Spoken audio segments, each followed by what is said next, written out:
सगुण रूप विराजे, तुझे नाव आनंदी साजे, तुझा महिमा त्रिभुवनी गाजे, तुझे सगुण रूप विराजे।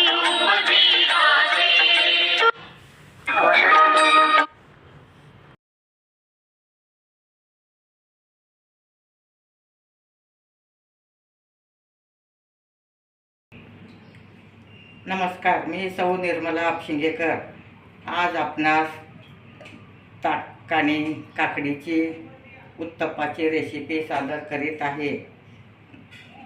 अर्धा पातेला ताक घेणे आणि त्यात 3 वाट्या रवा घालणे,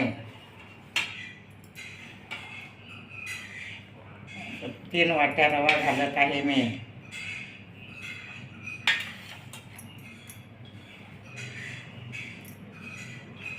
आता 3 वाट्या रवा घालून झाला आहे। 1 वाटी बेसन घेणे। बेसन घातल्यामुळे उत्तप्पा तुटत नसतात आणि खमंग होते।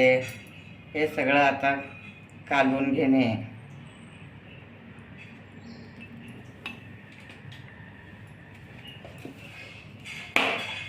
त्यात चवीपुरतं मीठ घालणे,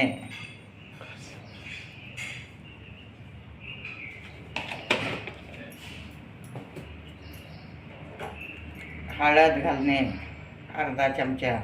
हळदीमुळं छान कलर येतं। थोडी लाल मिरची घालणे,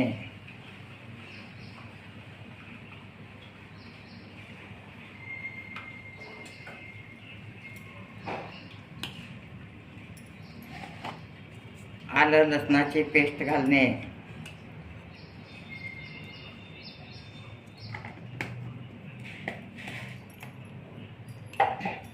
एक कांदा घालणे, पुदिना घालणे, टमाटा एक घालणे, कोथिंबीर घालणे, मटार घालणे आणि काकडी खिसून घेतलेली घालणे आणि हे हिरव्या मिरच्याचा ठेचा घालणे।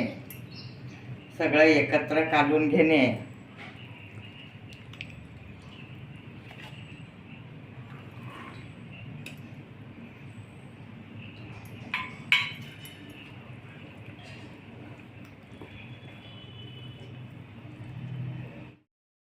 थोडं तेल लावून घेणे तव्याला।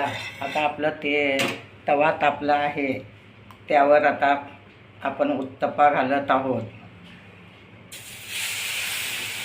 काकडी घातल्यामुळे त्याला खूप खुसखुशीतपणा येतं, अगदी चविष्ट होतात।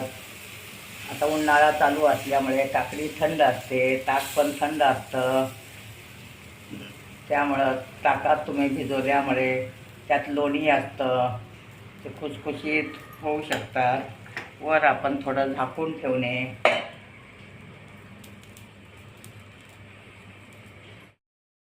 आता आपण उलटत आहोत आणि परत झाकून ठेवणे।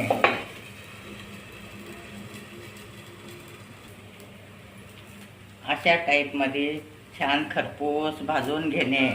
आता तुम्ही पाहू शकता। परत एक मी घालून दाखवते।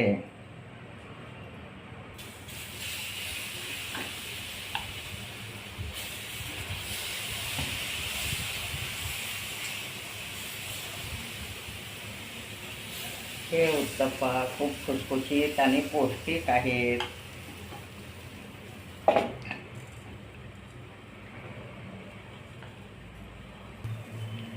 अशा टाईपमध्ये तुम्ही भाजून घेऊ शकता।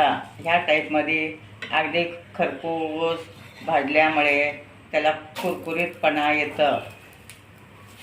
वर झाकून ठेवल्यामुळे अगदी दमवून येतं। तुम्ही सुद्धा घरच्या घरी करू शकता। अशा टाईपमध्ये तुम्ही झाकून ठेवल्यामुळे अगदी दमवून येतं। आता आपला उत्तप्पा झाला आहे।